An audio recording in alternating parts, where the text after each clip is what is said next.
جب قیامت کے بارے میں سوال پوچھا کہ قیامت کب آئے گی تو آپ نے فرمایا قیامت ان 5 چیزوں میں سے ہے لا یعلمہن الا اللہ، جن کا علم اللہ کے سوا کسی کے پاس نہیں ہے. پھر آپ نے یہ آیت تلاوت کی ان اللہ عندہ علم الساعۃ وینزل الغیث ویعلم ما فی الارحام.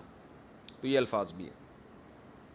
اچھا، اس میں جو میں نے علمی نقطے آپ کو بیان کیے ہیں نا، امتحان میں جب بھی کوئی اس طرح کی چیز آئے گی آپ کو نمبر وار سارے پوائنٹ لکھنے پڑیں گے. تو ان میں ایک اہم پوائنٹ یہ بھی ہے کہ اس سے ہمیں پتہ چلتا ہے کہ تعلیم کا جو نیچرل طریقہ ہے وہ یہ ہے کہ ایک ماحول بنایا جائے. دیکھو آپ صلی اللہ علیہ وسلم صحابہ کو بٹھا کے ویسے ہی سمجھا دیتے کہ اسلام اسے کہتے ہیں، ایمان اسے کہتے ہیں، احسان اسے کہتے ہیں، اور قیامت کی یہ علامتیں ہیں. کیا خیال ہے؟ لیکن اللہ نے صحابہ کو دین سکھانے کے لیے کیا ہوا، ایک کلاس کا ماحول بنائے، استاد شاگرد کا. جبریل آ رہے ہیں اور ایسی کنڈیشن، ایسی حالت میں آ رہے ہیں کہ سب کو تعجب ہو رہا ہے کہ بھائی یہ نہ مسافر ہیں لیکن ہم میں کوئی جانتا بھی نہیں ہے. تو اس سے کیا ہوتا ہے، آپ کی جو توجہ ہے وہ اس محفل کی طرف زیادہ جاتی ہے. جیسے ابھی کوئی اجنبی آدمی آ جائے جو اس کلاس کا بھی نہ ہو، مدرسے کا بھی نہ ہو، مثال کے طور پر ایک عجیب سے لباس میں آ جائے، پینٹ شرٹ میں آئے اور کیپ پہنی ہوئی ہے، کالا چشمہ لگا ہوا ہے، آ کے سوال پوچھے، تو وہ جو سوال پوچھے گا اور ہم جو جواب دیں گے آپ کے ذہن میں ہمیشہ کے لیے بیٹھ جائے گا، کیونکہ ایک آپ سب کی توجہ اس کی طرف چلی جائے گی، یہ بندہ کون ہے. نہیں آ رہی بات میرا خیال ہے.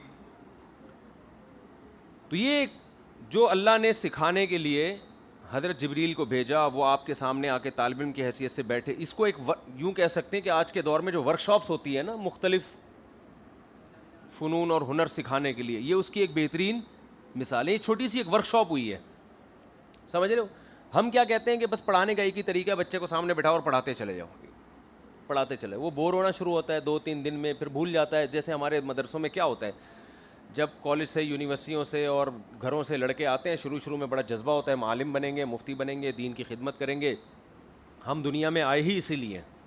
تو پہلا دن گزرتا ہے، صبح اتنے بجے کلاس شروع ہوئی، پھر دوپہر 2 گھنٹہ، 3 گھنٹہ، 4 گھنٹہ، پھر 6 گھنٹہ، پھر 7واں گھنٹہ. اس کے بعد نماز پڑھنے گئے، پھر قیلولہ کیا، پھر سو کے اٹھے، اس کے بعد واش روم میں گئے، واش روم سے آئے، چائے وائے لگائی، پھر تکرار کے لیے بیٹھ گئے، پھر عصر کے بعد بیٹھ گئے وہاں پہ، سموسے کھا لیے، چائے پی لی، پھر مغرب کے بعد بیٹھ گئے، پھر 2 دن، 3 دن، 4 دن، 5 دن، 6 دن، 8 دن. جب یہی ترتیب چلتی ہے تو بھول جاتے ہیں کہ ہم مدرسے میں آئے کیوں تھے، یہ کتاب کس موضوع پر ہے، کیوں پڑھائی جا رہی ہے، مقصد کیا ہے. اور 2-4 سال کے بعد دنیا میں آنے کا مقصد ہی بھول چکے ہوتے ہیں کہ ہم یہاں آئے. تو سمجھتے ہیں ہم ایسے ہی آئے، بس یہی ہے زندگی ہے. اٹھو صبح اور واش روم کے آگے لائن لگا کے صبح کھڑے ہو جاؤ، بازوں کا پاجامہ کندھے پہ لٹکا ہوا ہوتا ہے اور وہ انتظار کر رہے ہوتے ہیں اگلا نکلے گا تو ہم جائیں گے. وہ دیر سے نکلے جلدی نکلے، اس سے صحت پہ کوئی فرق نہیں پڑتا. ایک عادت پڑ چکی ہے، بس وہاں سے جانا ہے، پھر وہاں آنا ہے، پھر یوں ایک روٹین پہ چل رہے ہیں. سمجھتے ہو؟ تو تھوڑا سا ڈفرینٹ ہونا چاہیے. آپ صلی اللہ علیہ وسلم صحابہ کو مجلس میں بٹھا کے بھی سمجھاتے، تو اللہ نے ایک الگ سے ماحول بھی قائم کیا. اور بہت ساری حدیثوں میں آپ کو یہ مضمون نظر آئے گا کہ سوال جواب کا ایک باقاعدہ سیشن بنایا گیا ہے. جیسے وہ جو حدیث میں آتا ہے، ایک صحابی نبی کے پاس ہے، یا رسول اللہ ایسی عورت سے نکاح کرنا چاہتا ہوں جو بانجھ بھی ہے اور جو مالدار بھی ہے اور خوبصورت بھی ہے اور صاحب نسب بھی ہے لیکن بانجھ ہے. تو آپ نے فرمایا نہیں. پھر وہ دوبارہ آئے، پھر فرمایا نہیں. پھر وہ 30 دفعہ آئے، پھر فرمایا نہیں. دیکھو نبی ویسے ہی لوگوں کو بتا دیتے ہیں، ویسے ہی لوگوں کو بتا دیتے بھائی ایسی عورت سے نکاح کرو جس کی اولاد کثرت سے ہو. لیکن وہ بات ذہن میں اس طرح سے بیٹھتی نہیں. ایک ماحول بنایا گیا، اللہ کی طرف سے انتظام ہوا کہ ایک صحابی کو ایک ایسی عورت کا رشتہ پیش آیا جس میں 3 کوالٹی ہیں جو عام طور پر ایک ہی عورت میں جمع نہیں ہوتی. مالدار بھی ہو ایک عورت، خوبصورت بھی ہو اور صاحب نسب بھی ہو. ایسا مارکیٹ میں ہوتا نہیں ہے. صرف ایک فالٹ ہے کہ بانجھ ہے. اور پھر صحابی کو جب منع کیا گیا ہے تو صحابہ تو ایک دفعہ منع کرنے سے رک جاتے تھے، پھر بھی نہیں رکے، پھر دوبارہ آ رہے ہیں، پھر 30 دفعہ آ رہے ہیں. تو یہ باقاعدہ ایک پراپر ورک شاپ قائم کی گئی ہے، ایک ماحول بنایا گیا ہے. ان پورے پروسیس سے گزرنے کے بعد نبی نے جب 30 دفعہ ان کو منع کیا اور پھر فرمایا تزوجوا الودود الولود فانی مباہی بکم الامم. ایسی عورت سے نکاح کرو جو کثرت سے بچے جنے. اس کی خوبصورتی کو چھوڑ دو ایک طرف، اس کے نسب اور دولت کو چھوڑ دو. بہت بڑا فالٹ ہے، اولاد نہیں دے رہی.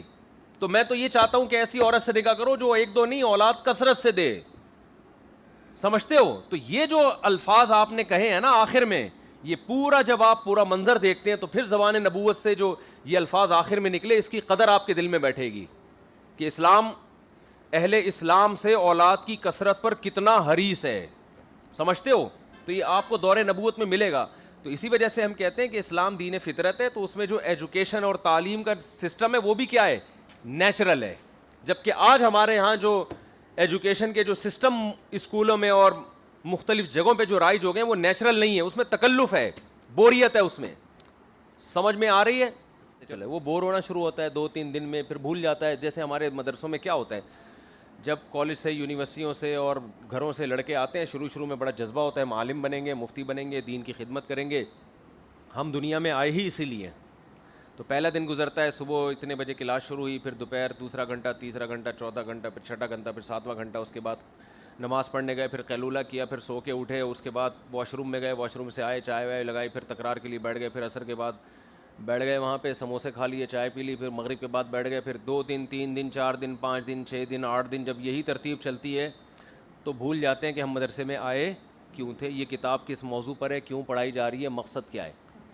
اور 2-4 سال کے بعد دنیا میں آنے کا مقصد ہی بھول چکے ہوتے ہیں کہ ہم یہاں آئے.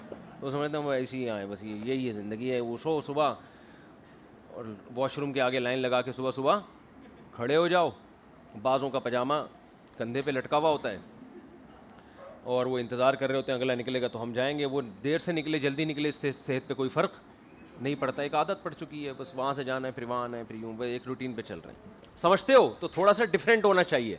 آپ صلی اللہ علیہ وسلم صحابہ کو مجلس میں بٹھا کے بھی سمجھاتے, تو اللہ نے ایک الگ سے ماحول بھی قائم کیا. اور بہت ساری حدیثوں میں آپ کو یہ مضمون نظر آئے گا کہ سوال جواب کا ایک باقاعدہ سیشن بنایا گیا ہے.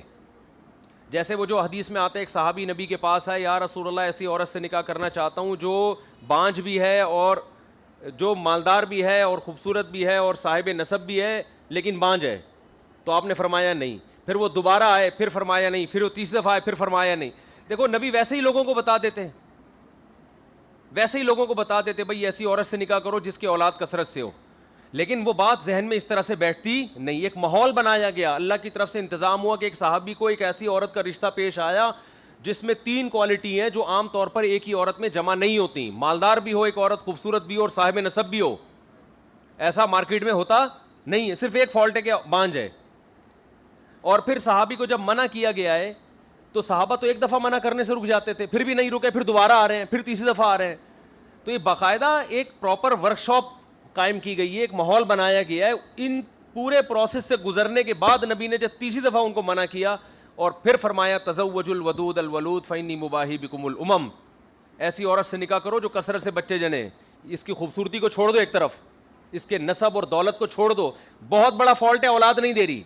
تو میں تو یہ چاہتا ہوں کہ ایسی عورت سے نکاح کرو جو 1-2 نہیں, اولاد کثرت سے دے. سمجھتے ہو؟ تو یہ جو الفاظ آپ نے کہے ہیں نا آخر میں, یہ پورا جب آپ پورا منظر دیکھتے ہیں تو پھر زبان نبوت سے جو یہ الفاظ آخر میں نکلے, اس کی قدر آپ کے دل میں بیٹھے گی کہ اسلام, اہل اسلام سے اولاد کی کثرت پر کتنا حریص ہے. سمجھتے ہو؟ تو یہ آپ کو دور نبوت میں ملے گا. تو اسی وجہ سے ہم کہتے ہیں کہ اسلام دین فطرت ہے, تو اس میں جو ایجوکیشن اور تعلیم کا سسٹم ہے وہ بھی کیا ہے, نیچرل ہے. جبکہ آج ہمارے ہاں جو ایجوکیشن کے جو سسٹم اسکولوں میں اور مختلف جگہوں پہ جو رائج ہو گئے ہیں وہ نیچرل نہیں ہے, اس میں تکلف ہے, بوریت ہے اس میں. سمجھ میں آ رہی ہے؟